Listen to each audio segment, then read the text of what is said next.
8ই March বিশ্ব নারী দিবসকে সামনে রেখে আগামীকাল বারাসাতে প্রধানমন্ত্রী নরেন্দ্র মোদীর সভা। তারই আগে সভার মাঠ ঘুরে দেখলেন বিজেপির সাধারণ সম্পাদিকা অগ্নিমিত্রা পাল। তিনি সাংবাদিকদের মুখোমুখি হয়ে বলেন, না, এই বিষয়টি আমাদের শীর্ষ নেতৃত্ব দেখছেন, তারা দেখে নিচ্ছেন আর কি কীভাবে কী করা হবে, আনা হবে কি আনা হবে না, আনা হলে কিভাবে আনা হবে, কখন আনা হবে, কিভাবে দেখা করানো হবে, এটা পুরো আমাদের শীর্ষ নেতৃত্ব দেখছেন। ভোটে কি এবারে মহিলা ভোটার আপনাদের প্রধান লক্ষ্য? দেখুন, বাংলার মানুষ আমাদের পাশে, মহিলা পুরুষ হিন্দু মুসলমান এইভাবে আমরা ভাগ করতে চাই না। আজকে দুর্নীতির বিষয় সেটা শুধু মহিলার নয়, সেটা পুরুষেরও, সেটা একজন যুবতীর যেরকম একজন যুবকেরও সেরকম। মহিলার যে আক্রমণ, মহিলার যে শ্লীলতাহানি, সেটা শুধু মহিলার সমস্যা নয়, সেটা বাড়ির যে পুরুষ আছে তারও সমস্যা। সুতরাং আমরা আলাদাভাবে মহিলা ভোট পুরুষ ভোট ওইভাবে ভাগাভাগি নয়। পশ্চিমবঙ্গকে বাঁচানোর লড়াই, এটা দেশের লড়াই, দেশকে এগিয়ে নিয়ে যেতে হবে, দেশকে বাঁচাতে হবে, এবং পশ্চিমবঙ্গ ভারতবর্ষের থেকে আলাদা নয়। একের পর এক তৃণমূল নেতৃত্ব ছেড়ে বেরিয়ে যাচ্ছে, দল ছেড়ে দেখা যাচ্ছে, এবং গোষ্ঠীদ্বন্দ্ব ক্রমশ প্রকাশ্যে চলে আসছে। সামনে লোকসভা নির্বাচন, তার মধ্যে প্রাপ্তবয়স্করা হুঁশিয়ার দিচ্ছেন মমতার সভায় প্রচুর মানুষের ভিড় করাবে। এখন টাকা পয়সা দিয়ে আর ডিম ভাত খাওয়ানোর লোভ দেখিয়ে মানুষকে যদি নিয়ে আসেন, সেটা যদি বলেন যে বিরাট সংখ্যায় মানুষ আসবে, বাংলার মানুষও সেটা বুঝে গেছে কিভাবে এই সরকার চলছে, এবং এটাও বুঝে গেছে যে ওই দলে গেলে আপনি আপনাকে করাপ্ট হতেই হবে, আপনাকে ওই সিন্ডিকেটের মধ্যে you have to be part of it. আপনি সিন্ডিকেটের বাইরে থাকতে পারবেন না, আপনি থাকলে আপনাকে ছুঁড়ে ফেলে দেওয়া হবে। সেরকমভাবেই মানুষ যারা থাকতে চাইছে না এই কি বলবো অত্যাচারী দুর্নীতিগ্রস্ত এই সরকারের মধ্যে, তারা বলছে আমরা যেখানেই যাচ্ছি সেখানে শেখ শাহজাহানের কথা হচ্ছে, অত্যাচারের কথা হচ্ছে, দুর্নীতির কথা হচ্ছে, আমরা কেন সেটা শুনবো? কেন মুখ্যমন্ত্রী কোনো অ্যাকশন নিচ্ছেন না? মুখ্যমন্ত্রী শেখ শাহজাহানের পক্ষপাতিত্ব করছেন, কিন্তু কোনোদিন আমার বাড়ি আসেননি ইডির রেডের পর। তো এগুলো তাদের আভ্যন্তরীণ বিষয়, কিন্তু বিষয়টা খুব ছোট হলেও বিষয়টি কিন্তু খুব বড়। ওই সরকারের বা ওই সভানেত্রী, ওনাদের যে নেত্রী মমতা বন্দ্যোপাধ্যায়, তার যে মানসিকতা সেটা সামনে চলে আসে। আপনাদের এবারের সমস্ত সভাগুলিতে প্রচুর মহিলার আগমন ঘটছে। না, আমাদের কালকের সভা শুধু মহিলার আগমন শুধু বলবো না, কালকের সভা শুধু মহিলার, পুরুষ ভাইরা থাকবেন কিন্তু পিছন দিকে থাকবেন। মুখ্যমন্ত্রী মহিলাদের ভোট টানার জন্য নানা প্রকল্প, নানা সুবিধা দিয়েছে, লক্ষ্মী ভান্ডার ডবল করে দিয়েছে ইত্যাদি নানা রকম। ঠিক বলেছেন, লক্ষ্মীর ভান্ডার 500 টাকা থেকে, আমাদের ইজ্জতের মূল্য এখন 500 থেকে 1000 টাকা হয়েছে। খুশি হওয়া উচিত না? তাতে কি আছে? রাত্রিবেলায় গিয়ে লোকাল তৃণমূলের নেতা মন্ত্রীকে একটু মনোরঞ্জন করতে হবে, একটু ধর্ষিতা হতে হবে, একটু শ্লীলতাহানি হবে, তাতে কি আছে? 1000 টাকাটা তো দিচ্ছে বাড়িয়ে, এখনো দেয়নি, দেবে বলেছে। 2021 যে বিধানসভা নির্বাচন, তাতে যে সমীক্ষা, তাতে দেখা যাচ্ছে স্ট্র্যাটেজিক্যালি দেখা যাচ্ছে মহিলা ভোটার প্রচুর, তারা তৃণমূলের ফেভারে ভোট দিচ্ছে শুধু লক্ষ্মী ভান্ডারকে সামনে রেখে। এবারও কি সেরকম হওয়ার? এবার আর তারা দেবে না, কারণ তারা বুঝে গেছে যে আজকে সন্দেশখালীর মা বোনেদের যে অবস্থা হয়েছে, লক্ষ্মীর ভান্ডার তারা পেয়েছে 500 টাকার, কিন্তু তাদেরকে যেভাবে দিনের পর দিন, রাতের পর রাত, মাসের পর মাস তাদের অত্যাচার হয়েছে, এবং মুখ্যমন্ত্রী সব কিছু জেনে চুপ করেছিলেন। এই শেখ শাহজাহান অত্যাচার করে গেছেন, এবং আজকেও তাকে জামাই আদরে রাখা হচ্ছে। এগুলো তো বাংলার মহিলারা দেখছে। একদিকে 500 টাকার লক্ষ্মীর ভান্ডার, আর একদিকে আমার বাড়িটা নিয়ে নেবেন, মাননীয় প্রধানমন্ত্রী যে বাড়ি পাঠাচ্ছেন, বাথরুমটা নিয়ে নেবেন, আর সর্বোপরি আমার ইজ্জত নিয়ে নেবেন। আমাদের দরকার নেই 500,000 টাকা, এটা বাংলার মায়েরা বলছে। এই মমতা বন্দ্যোপাধ্যায় কি সরল মহিলা বলেছেন, সরল পলিটিশিয়ান বলেছেন, সিজন পলিটিশিয়ান অভিজিৎ গাঙ্গুলি, তিনি সদ্য রিটায়ারমেন্ট নিয়েছেন। সততার প্রতীক, এগুলো তো উনি লিখতেন আগে, আমি জানি না মুখ্যমন্ত্রী এখন লেখেন না কেন।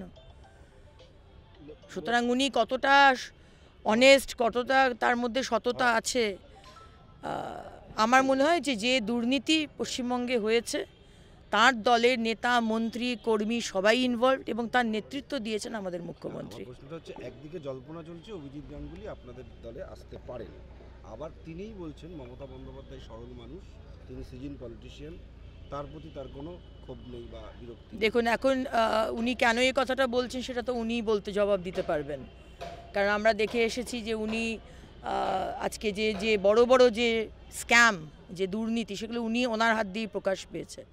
এখন উনি কেন বলছেন এটা আমি শুনিনি, যদি উনি বলে থাকেন তাহলে উনি সেটা জবাব দিতে পারবেন।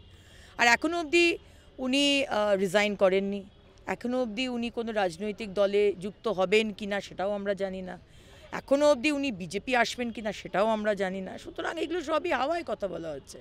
উনি রিজাইন করবেন এটা তো ডিক্লেয়ার করেছেন। ডিক্লেয়ার করেছেন কিন্তু করেননি এখনও। রাজনৈতিক দলে যোগ দেবেন নাকি সোশ্যাল ওয়ার্ক করবেন সেটাও বলেননি, বিজেপিতে আসবেন কি না সেটাও বলেননি। সুতরাং উনি, ওনার মতো মানুষ আমাদের দলে এলে আমরা অত্যন্ত খুশি হব, কিন্তু আমাদের দলে আসবেন কিনা সেই নিয়ে আমাদের কাছে কোনো খবর নেই। রিজাইন ডিক্লারেশনের পরেই এখানকার সাংসদ বলছেন 2 লক্ষর বেশি ভোটে হারাবো যদি বারাসাতে দাঁড়ায়। যিনি বলেছেন পালিশ করে দেবেন নাকি এখানে কেউ দাঁড়ালে, উনি এত ইনসিকিওর হচ্ছেন কেন, এত ভয় পাচ্ছেন কেন? অভিজিৎ গঙ্গোপাধ্যায় যদি দাঁড়ান, ওনার এত ভয় কিসের? আর যদি উনি কাজ করে থাকতেন এখানে বারাসাতের ডেভেলপমেন্টে, যদি উনি শরিক হতেন, তাহলে ওনার এতটা ইনসিকিউরিটি হওয়ার কথা ছিল না। উনি টেলিভিশন শোতে গিয়ে আমাকে বলছেন আমি নিম্ন শ্রেণীর মানুষ, অভিজিৎ গঙ্গোপাধ্যায়কে বলছেন, নাম না করে বলছেন কত লক্ষ ভোটে হারাবেন। তো এগুলো সবই ওনাদের insecurity. Offence is the best defence, একটা কথাই আছে, এটা এখানে প্রকাশ পাচ্ছে। আর এই পালিশ করে দেবো, দাঁত উপড়ে নেবো, গোঁপ দাড়ি ছিঁড়ে দেবো, এগুলো বলে লাভ নেই। এবং রিজাইন করার সঙ্গে সঙ্গে তার গায়ে আরএসএস এর তকমা লাগিয়ে ওইগুলো বাংলার মানুষ আর এগুলোকে সিরিয়াসলি নেয় না। যেখানে বাড়ির ছেলে মেয়েগুলোর চাকরি নেই, যেখানে খাবার নেই, যেখানে মাথার উপর ছাদ নেই, বাড়িতে জল নেই, সামনে রাস্তা নেই, বাথরুম করার শৌচালয় নেই, ড্রেন নেই, সেখানে মানুষ আজকে সরকার কি আরএসএস বলছে না কি বলছে কেউ এগুলো মাথা কেন। লোকে সিম্পল জিনিস চায়, রুটি কাপড়া মাকান। মুখ্যমন্ত্রী মমতা বন্দ্যোপাধ্যায় শুধু রাজনীতি করে গেছেন, এই বিষয়গুলোর দিকে উনি ধ্যান দেননি। দিদি, তৃণমূলে যেভাবে সব ভোকাল হচ্ছে, এটা কি মুষল পর্ব শুরু হলো বলে মনে করছেন? দেখুন, আমার মনে হয় যে তারা রিয়েলাইজ করেছে এবং তারা হয়তো এটা ভেবেই আর কি তারা বুঝতে পারছে, সাধারণ বাংলার মানুষ যদি বুঝতে পারে যে এই দলটা আর থাকবে না, এই দলটা শেষ হয়ে যাওয়ার মুখে, তা সেখানে তারাও বুঝতে পারছে এবং তারা সেই একটা ঠান্ডা লড়াই চলছে দলের মধ্যে, যেটা শোনা যাচ্ছে, দেখছি আমরাও সেটা শুনছি। ক্ষমতার লড়াই, টাকা পয়সার লড়াই, সিট দখল করার লড়াই। লড়াই করুক, দেওয়ালই থাকবে না সেখানে, আর লড়াই করুক, কে লড়াই করছে কি লড়াই করছে আমাদের জেনে কি লাভ। দিদি, পার্থ ভৌমিক বলছিলেন সন্দেশখালীতে কিছু এলাকায় সমস্যা হয়েছে, কিন্তু এমনভাবে দেখানো হচ্ছে গোটা সন্দেশখালীর মহিলারা অপমানিত, আপনারা রুখে দাঁড়ান। পার্থ ভৌমিকের মহিলাদের রুখে দাঁড়ানো। পার্থ ভৌমিকের বাড়িতেও তো নিশ্চয়ই মহিলা আছেন, তার স্ত্রী বা তার মেয়ে বা তার মা নিশ্চয়ই আছেন। রাজনীতির মতো আমরা করবই, ওনার আইডিওলজি আলাদা, আমাদের আইডিওলজি আলাদা, কিন্তু এইভাবেও রাজনীতি করাটা উচিত নয় যে যেখানে মহিলাদের ওপর অত্যাচার হয়েছে আর সেখানে ওনার কথাটাকে সম্পূর্ণ ঘুরিয়ে দেওয়া বা মিথ্যে কথা বলা, এগুলো আমার মনে হয় খুব নোংরা রাজনীতি। শওকত মোল অত্যন্ত ওনার ওই হিম্মতটা থাকা দরকার যে হ্যাঁ হয়েছে অন্যায়, হয়েছে অত্যাচার, এরপর থেকে আর হবে না, এটা বরঞ্চ বললে উনি ভালো করতেন। কিন্তু কিছু হয়নি। ওনার মুখপাত্র, যেরকম ওনার দলের মুখপাত্র বলেন যে মুখ ঢেকে কেন এসেছে, আজকে রাস্তায় যখন মিছিল করছে তখন মুখ ঢাকার দরকার পড়ে না, এখন স্টুডিওতে মুখ ঢেকে এসেছে। এফআইআর করেছেন, এফআইআর নাম্বার দিতে পারবেন। ওনাদের নেত্রী বিধানসভার ফ্লোরে বলছেন শেখ শাহজাহান কিচ্ছু করেননি, তাহলে আপনি তো এটাই এক্সপেক্ট করবেন যে পার্থ ভৌমিকের মতো নেতারা, তারা লোকসভার টিকিট পাওয়ার জন্য বা যে কোনো কারণের জন্যেই তারা সত্যি কথা বলতে ভয় পায়। লাস্ট কোশ্চেন, আপনাদের 21 সালে দেখা গেছিল প্রচুর তৃণমূল কংগ্রেস থেকে চলে আসা নেতৃত্ব যারা বিজেপি থেকে দাঁড়িয়েছিলেন ভোটে, পরবর্তীতে তারা জিতুক বা হারুক তারা আবার তৃণমূল কংগ্রেসে ফিরে গেছেন। এই ঘটনার পর যখন আবার এই নির্বাচনের আগে বেশ কিছু তৃণমূলের নেতৃত্ব রিজাইন করছেন, হয়তো সাধারণ বিজেপি কর্মী সমর্থকদের সঙ্গে অনেকের সাথে কথা বলে যেটা দেখেছি, তারা একটা আতঙ্কিত যে এই তৃণমূলের নেতৃত্ব এসে যদি আবার বিজেপির টিকিট পায় সেটা কি দলের জন্য ভালো হবে? দেখুন, আমাদের পার্টি অত্যন্ত ডিসিপ্লিন রেজিমেন্টেড পার্টি। এটা ওই তৃণমূলের মতো একটা ছোট্ট স্থানীয় পার্টি নয়, লোকাল পার্টি নয়, পৃথিবীর সর্ববৃহৎ পার্টি। এবং সেখানে প্রত্যেকটা ডিভিশন রয়েছে, কার কী দায়িত্ব, কে জয়েন করবে, তাকে জয়েন করানো হবে কি না, গ্রাসরুটের নেতৃত্ব না শীর্ষ নেতৃত্ব বিরোধী দলের, সেগুলো সমস্ত আমাদের শীর্ষ নেতৃত্ব তারা ডিসাইড করবেন। কাকে নেওয়া যাবে, কাকে নেওয়া যাবে না, তাকে পদ দেওয়া যাবে না পদ দেওয়া যাবে না, এগুলো আমাদের শীর্ষ নেতৃত্ব রয়েছেন, তারা ডিসাইড করবেন, আমরা কেউ নই। কিন্তু হ্যাঁ, 2021-এ যেটা খারাপ এক্সপিরিয়েন্স হয়েছিল সেটা নিশ্চয়ই তারা মাথায় রাখবেন। দল বদলুরা টিকিট কি পাবে এবারে? হ্যাঁ দল বদলুরা কি টিকিট পাবে এবার? হ্যাঁ, ডেকে হ্যাঁ। দল বদলুরা কি এবারে টিকিট পাবে, সম্ভাবনা আছে?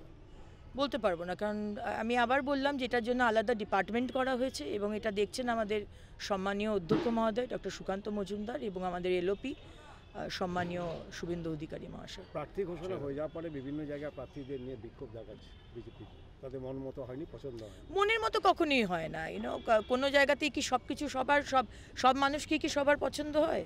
আমাকে কি সবার পছন্দ? বিজেপির মধ্যেও কি সব নেতৃত্ব সবাই পছন্দ হয় না? সেটা এক্সপেক্ট করাটাই ভুল। সুতরাং অভিমান হতেই পারে, কারোর এক্সপেকটেশন থাকতে পারে যে আমার নেতৃত্ব টিকিট পেলে ভালো হয়। আমাদের পরিবারের বিষয়ে আমাদের মধ্যে সেই আন্ডারস্ট্যান্ডিং আছে। অভিমান হয়েছে, হয়তো কিছুদিন চলবে, তারপর সব ঠিক হয়ে যাবে। একসঙ্গে আমাদের কোনো প্রভাব পড়বে না, আমরা একসঙ্গে লড়াই করব, কারণ আমরা মাননীয় প্রধানমন্ত্রীকে কথা দিয়েছিলাম 35 সিট আনবো এবং লাস্ট কৃষ্ণনগরে উনি আমাদের বলে গেছেন 42-এ 42। তাই পরিশ্রমটা অনেক বেশি করতে হবে, একসঙ্গে লড়াই হবে। Thank you.